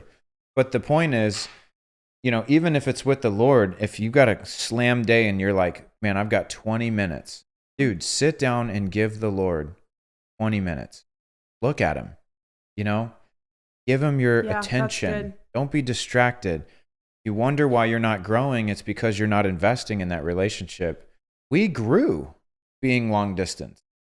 And and it was a wonderful thing because our communication skills got better and better. But let's talk about physical boundaries really quick, because what we both didn't want was this to just turn into every other relationship. Yeah. Because you guys know, and tell me in the chat if you're still with us. By the way, where are we?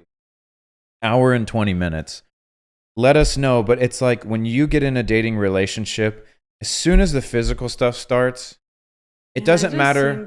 Doesn't matter who it's with. It could be the freshest, newest relationship in the world. As soon as the physical stuff starts, it just feels like every other relationship. Yep. And we didn't want that. No. We're like, this has to be special. We're not going to do that. And so I remember getting to the point where I was like, I will not kiss you until we're married. We would peck. We would, but he wouldn't kiss. No. And I remember I was upset. Yeah. I was upset at that. And I never thought I was going to be the strong one. No, you were. In any relationship. He was rock solid. I mean, just immovable. Well, because I'm like, dude, I'm not messing this up. Yeah, but that's how much you loved me. Yeah. Loved me enough to not kiss me. It's true. And I didn't, and I wouldn't. And you know what? I would do it again. All right, one of our little guys just came in here. What's your name? What is your name, buddy? Mine. Your name is Elijah? Is that cool?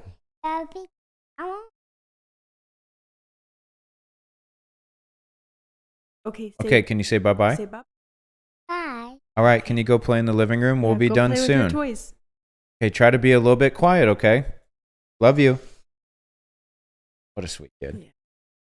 So boundaries, we preserved our relationship because we knew the physical thing's going to mess it up. And one of the comments we got, or questions we got earlier, is what about living together? And it's like, I can't find a Bible verse where I'm like, the Bible says don't live together before marriage. But the Bible does talk about living above reproach. Yeah. And living above reproach means you're not even giving anyone a chance to look at your relationship and go, hey, that's not godly. You're shacking up together. Not right. Not just living above reproach, but also avoiding temptation. Well, there's another verse for that. It says, make no provision for the flesh. If you are living together and you're not, I mean, seriously, in the same bed, how are you not? Right. We're fleshly human beings with desires and no accountability. Right? The Bible says, make no provision for the flesh. It is a bad idea. Don't create scenarios where it's easy to sin. And even from a Christian perspective, it's like, how many of us were raised, don't play house. For sure. That's marriage stuff. You wait to be married. And so I think it's unwise. And let me just say this, and I don't use experience as theology because the Word of God is perfect theology. But I would just say this holds a lot of weight to me. I knew a couple at my old church back in like 2014 or 13. They were unbelievers living together. They were about to get married.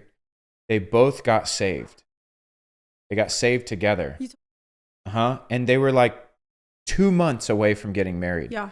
They both got saved. They instantly were convicted we should not be living together. Mm-hmm.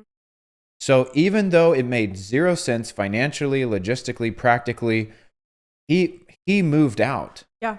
To go live with somebody for 2 months until they were married so that he could honor her Yes. and the relationship in the Lord. Yep. Dude, That's it. if a new believer's falling under that kind of conviction without being taught, you need to move out, Sure. it's like, I think we know God's opinion on this, and people just say, well, it just would make sense. What am I going to do? I had a house for us, and you graduated and you came to Washington, and you could have moved into our house. I mean, I had a 3-bedroom house for us to live in that I was already living in. Yeah. But we arranged for you to stay with one of our friends. Yeah.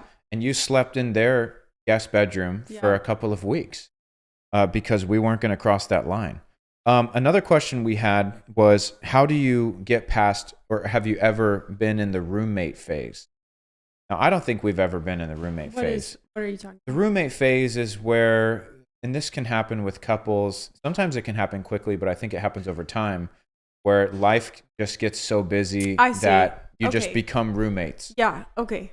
You're not, the love is not there, the joy, Okay. I mean, not every day is honeymoon, lovey-dovey. No, but I would never say we've been in a roommate phase. We're not roommates. I mean, life gets busy and you need to, schedule dates with each other. Mm-hmm. Yeah. How do you avoid just becoming roommates? Because, wouldn't it be easy to just kind of go through life, do our thing, make sure the kids are taken care of? You don't start being lazy in your marriage.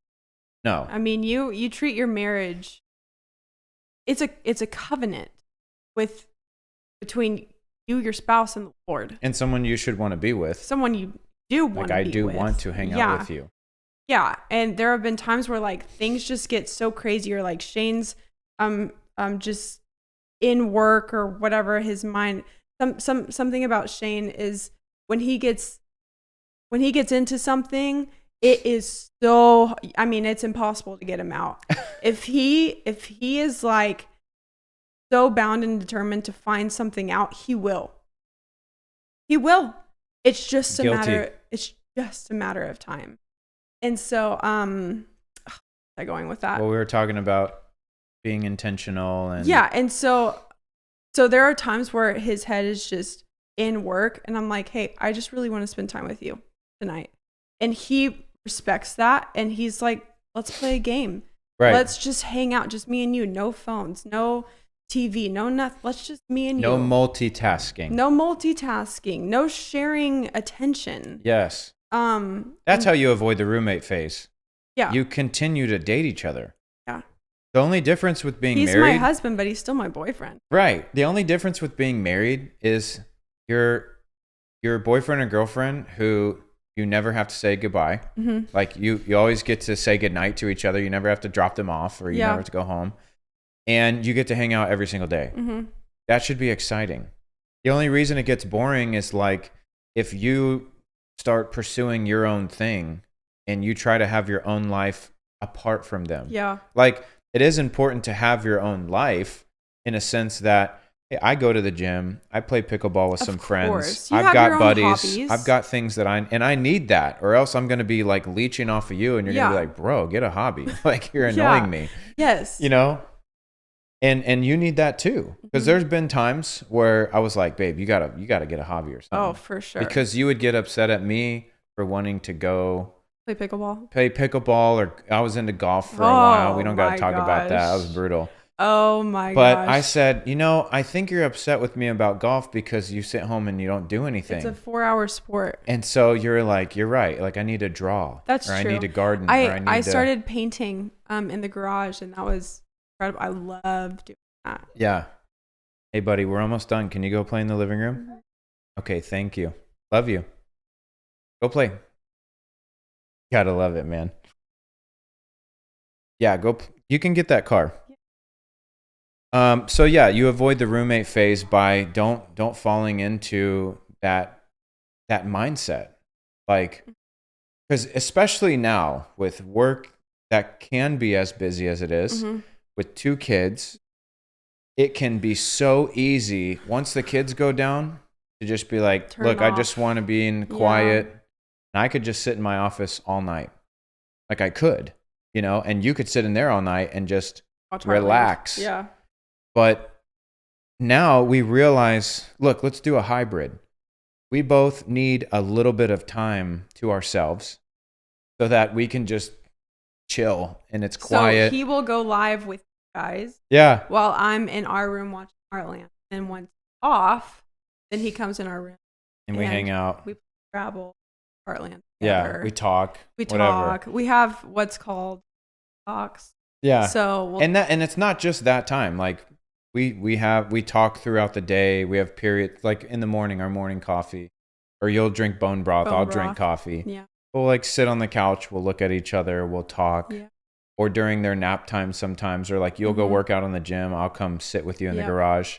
Like, but there has to be intentional times. But I think too, what's helped is that you are not my whole life.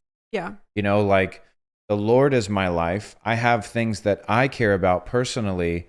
And then that makes me the best version of myself to give to you.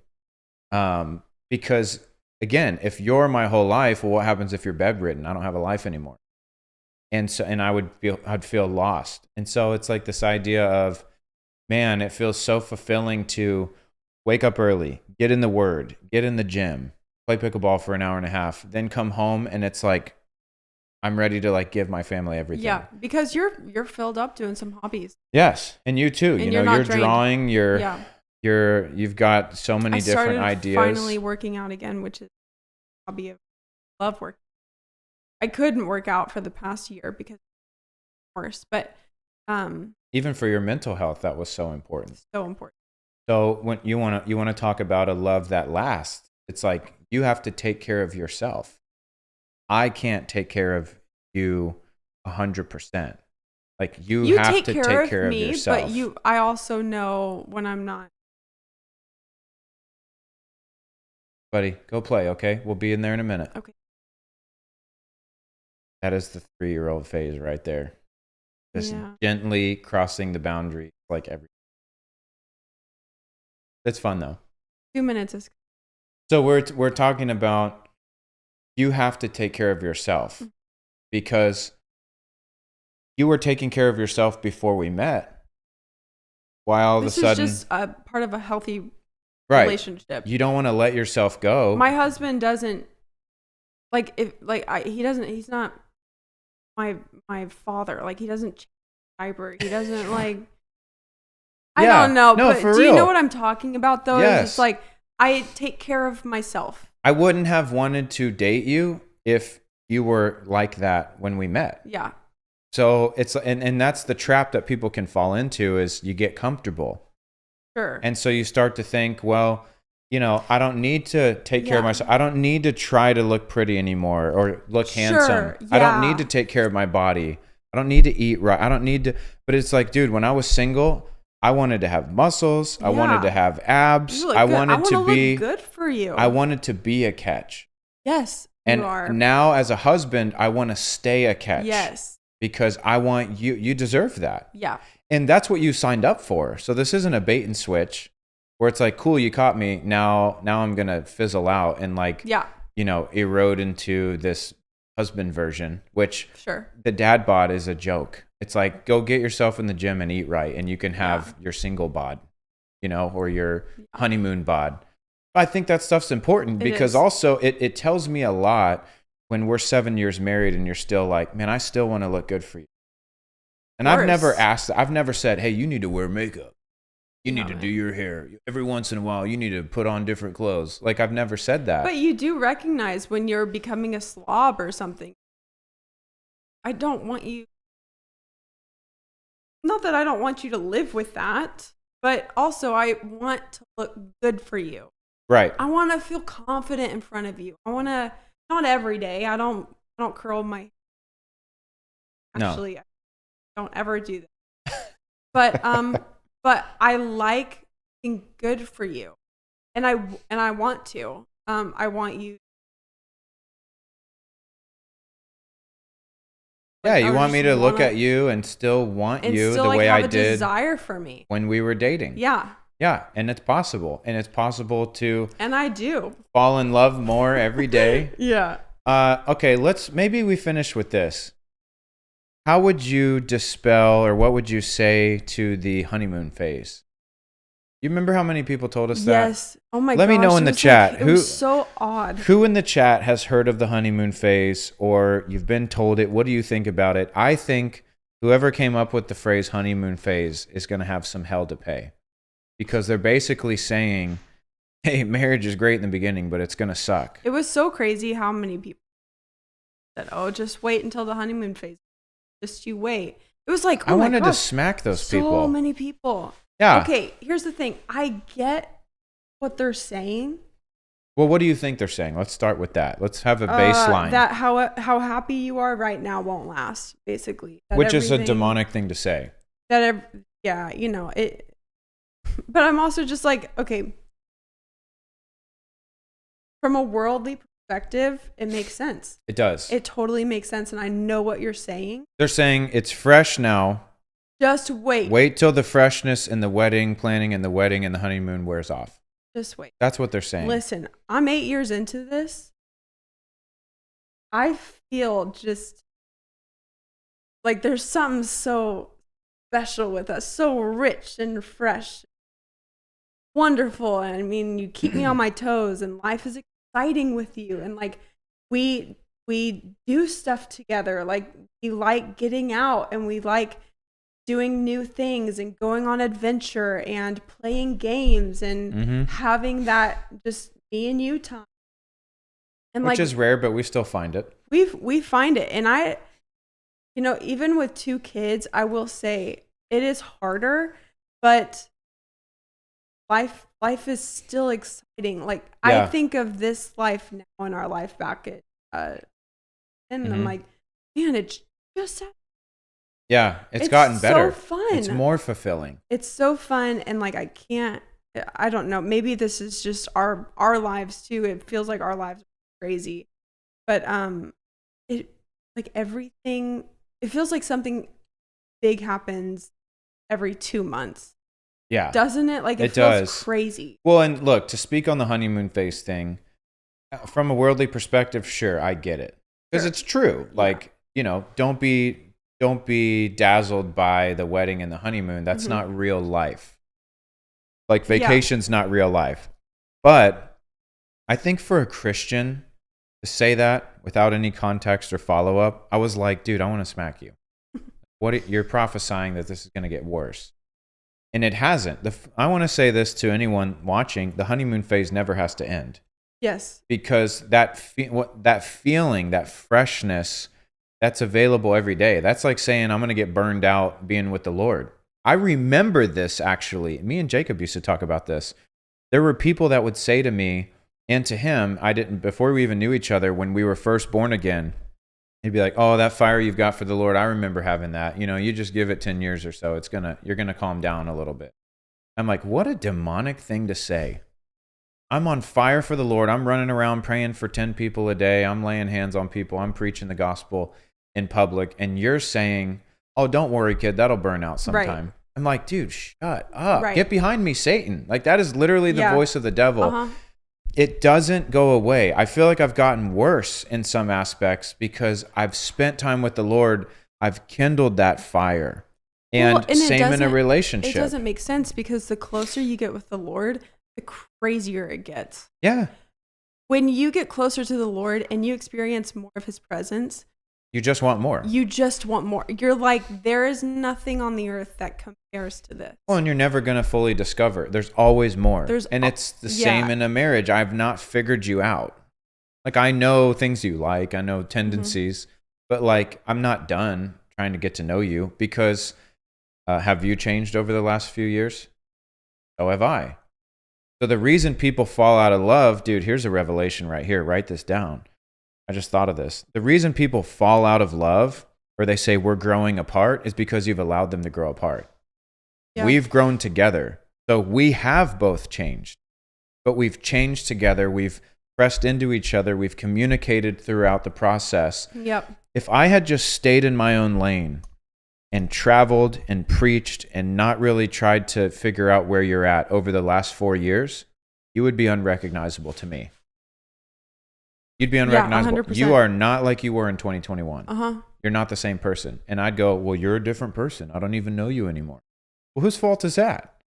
Right? I should have been. Everyone changed. Everyone's supposed to change. Exactly. And so there's that piece of it. The other piece of the honeymoon phase is like, why does our love ever have to stop burning the way that it does? Like you nurture a fire. If I go build a fire out back right now, what's going to happen within 5 hours of building that fire? No. It's going to be gone. You need to keep kindling. I have to take care of it. Yeah. There's times it's going to get windy. I might have to block it. I might have to build it up on one side. A log might fall down. I got to reposition. Mm-hmm. I might need to stoke it a little, add another log. Like I have to care for it. And we understand this stuff in worldly things, but when it comes to a relationship, we think it's just like a set it and forget it type deal. And it's not. And the way that you keep the love burning, if I could answer it in one word, intentionality. Yes. You were? That specific word. Right Intentionality. There. Yeah. Wait a minute. We just tried to fit. No. Come back. Back. There it is. Oh, that is so corny. We're leaving that in. Intentionality. Yep. So for anyone who's watching, you've got to stay intentional. Maybe let's finish with this. Speak to the girls who've been told your standards are too high. And I'm not talking about unrealistic standards like he's got to be, a millionaire and 6 feet tall, but like real godly standards. Were you discouraged from your standards? And are you thankful you kept them? By a family member. Absolutely. I didn't really date a lot in high school. And I didn't really date in college until kind of like my junior or senior. And that's because I just couldn't find anyone that I was like, that had all of the qualities, that was good looking, that had a strong relationship with the Lord, that kind of just checked off the whole list. And so like I would go on dates and stuff, but it wasn't like, man, like this guy is just, wow, amazing. I mean, there might be a guy that I was really attracted to, but the relationship with the Lord wasn't there. And I was like, man, that's going to be a dud. Like I can't put myself in that situation. I don't want a heartbreak. And isn't it funny? It only takes one quality to, it's like it makes someone unattractive. I don't want to waste my time and I don't want to waste his time. Yeah. And go ahead. Remind me about the laugh thing after this. Okay. And, there was a period in my life where it was years that I just didn't date. I didn't talk to anyone. I had maybe not a lot. I had guys that liked me. But it wasn't reciprocated. I couldn't get there.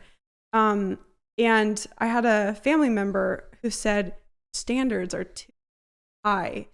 and I was like, I mean, all I want is a strong, godly man that's attractive, that's loving and kind, and whatever else my standards were.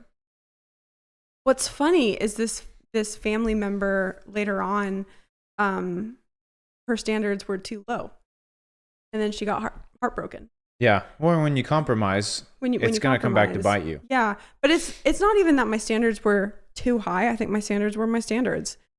I think it was the Lord that helped me and that put those standards in my heart, because I just, like I said earlier, I just couldn't get there with any other guy. I couldn't and sometimes you try. Like I want to talk about the laugh thing, because for me, there were deal breakers. I think about like on Seinfeld when Jerry broke up with a girl because she ate her corn niblets one at a time. And it drove him nuts. But it's like, you know what, dude, if that's a thing. Which that is not a good show, by the way. If that's a thing, fine. For me, I knew, there was a girl that my buddies tried to set me up with. It was right before I got born again, but they were like, she's perfect. She makes over 6 figures. She's a nurse, but she works for Microsoft or something, and like this and that. And she's beautiful, and she's this, and she loves God, and all this stuff. And I was like, okay, sure, And I remember we go on a date, and I was like, I told a joke or something, and the way that she laughed was like it was all inhaling. And I remember I told a joke and she laughed, and I was like, dude, I can't do this. Like, I can never tell a joke around her because her laugh just, it was unpleasant to me. Yeah. And so I told my buddies, they're like, how'd it go? And I'm like, well, great, except for her laugh. Like, it's a deal breaker, bro. They're like, dude, you're stupid. Like, go back out with her. You'll get over it. You'll grow to love it. Yeah. It'll be this cute thing you'll remember. I was like, maybe you're right. And so I tried again instantly. Said something funny to test the waters. And I was like, oh my God, I feel like you're going to pass out or something. Like, I'm having anxiety from your laugh. And I just said, you know what? I can't do this anymore.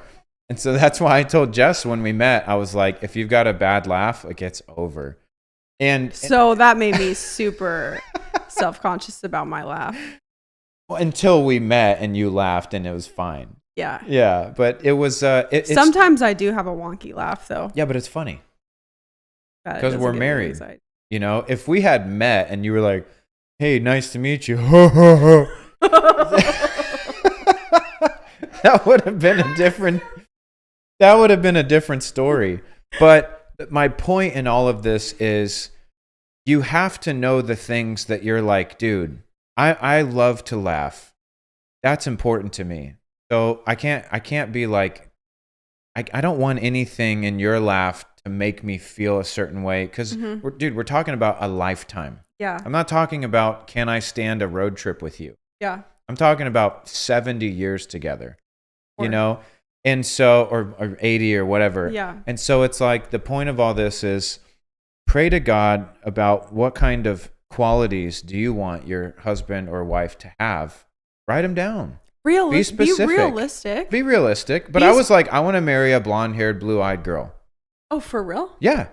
Because growing up, I just always thought like that was the classic, like, I always loved that. And the funny thing is, I think I'd maybe dated one blonde-haired, blue-eyed girl. I always dated like, not on purpose, but I always ended up dating brunettes or whatever else. But when we met, I was like, bro. Which is so funny because a lot of my natural hair is growing. It's a little darker. It's a little darker. But that's like my natural, this is all. It was just like, wow, I prayed for that. And a lot of things that I prayed for, you were those qualities. And so it's just like, man, the Lord really does care, even down to some small details. Yeah. Just with the standards thing, don't lower your standards. Someone that you're standing by. Right. Especially if you have a conviction about it. I had a conviction about my standard. And I encourage you, don't lower your standards because this is the person that you're going to be in covenant with. Trust the Lord. Trust the Lord. Trust the Lord. He will provide. If it takes years, then you haven't met the person that you're supposed to be with. Yeah. Good. Well, I think we pretty much covered Wasn't there one more question? A guy asking how to take a girl out? Oh, how to ask a girl out. How to ask a girl out. I just want to be ask. Just quick and say be so like clear with your intentions so that she doesn't go to her friends and they're all trying to dissect your text because we do that. Make sure they don't know if it's like, I don't know if this is a hangout or a friend thing or a date. Like be so clear. Yeah, you've got to, I said from the beginning, hey, I am looking for a wife. Yeah. I remember telling you that. Like, the only reason I'm dating you is I think you could be my wife. Yeah. So we'll find out. And let me finish with this. This might be a good way to finish this. If you want to know how to ask a girl out, like, you just ask. Ask her to go out. Be clear with your intentions. Just say, look, I want to get to know you. Maybe we could date down the road or something. I don't know. Like, can we just get to coffee? Can we get to know each other? Let it progress. But as it progresses, be clear about your intentions, where it's going. But for us, oh man, what in the world? What were we just talking about? The girl. No, I was saying that I think you could be my wife. Oh, here it is. Thank you, Lord. When we were doing long distance, I remember saying to you, bless you, buddy. I remember saying to you, listen, long distance might be hard, but if I believe that you're my wife, then why would I not wait? Yeah. You know, if you're truly my wife, then why would I settle? If I'm truly your husband, why would you settle? Yep. You know, and I said, look, I don't know how long we'll be long distance. Hopefully not too long, but like long distance is tough because you're not together. I told Shane too, I was like, if I knew that you were going to be the guy that I would have waited 10, 15. And you mean that? I mean that. Because it's like, you're the person. You're it for me. Like, you are perfect. I've never met anyone ever that even perfect to you. Comes close. Perfect to me. Yeah. That even comes close to you. I mean, your character, how good looking you are. I mean, your muscles taller than me. Like, just the things you looked for. The things that I prefer, but also your integrity, your honor, your relationship with the Lord. I've never met, and it's like all in one person. And I've never met any man even close. I mean, some guys have like this or that or whatever, but you have every quality that I was ever looking for. And now we're 7 years into the 8 years together. And it's like, I would, if I knew that you were going to be the man that I would marry, I would wait a decade longer to be. Yeah. Yeah. And the other thing too is like, I remember saying to you, if we truly are each other's spouse, then anyone else would be settling. Yes. So like knowing that there is no amount of time or distance that would keep me from staying committed to you, as hard as it could get, because I know that long distance can be hard, but like I'm in it for the long haul. Yeah. Because you've got every quality of a wife that I want. So I don't care who shows up here locally, because that could happen too. You meet the perfect person long distance and then someone else shows up in your area all of a sudden and they've got 99 out of those 100 qualities. And you're like, oh, well, then I don't have to do long distance. And the temptation could be to let that thing fizzle out because you've got something here local. Sure. Because long distance can be tough. But I said, dude, my eyes are for you. You're my girlfriend. I want you to be my wife one day. I said that early on, you know? And my intentions were super clear. Yes. You know? I wanted you to know, like, I'm not messing around. I'm not playing games. And look at us now. You know, 7 years married almost, 2 beautiful kids. And it could have scared me off if I wasn't. When that was the goal. So if you're going to ask someone out, you need someone that's in the same boat. That was the goal. We weren't just trying to date. No. We were trying to start our life together. Yeah. Married, kids, later, like years down the road. But that was our intent. And I knew if I say this and you get scared off, you're not the person. And that's fine for you. But like, I'm looking for the person who goes, that's exactly what I want to. Like, let's go find out if we're each other's spouse. Yeah. And man, it's been. All right. Well, guys, I hope that you enjoyed this. Let us know in the chat, you know, do you want to see Jess do more live streams? I know she's not too crazy about it, but you kind of started touching on a couple things that might need unpacked later down the road. So let me know in the chat. Let us know. Let me know if I did all right. She did great. Because, you know, I'm in my head and I'm like, no, it was great. But let her know, seriously, if there's things she brought up that you're like, man, I wish you would talk more about that, put that in the chat. We're going to read all the comments. And who knows? Maybe you'll see Jess make a video or on another live stream where... Happy Valentine's Day. Happy Valentine's Day. All right. Bless you guys. See you next time.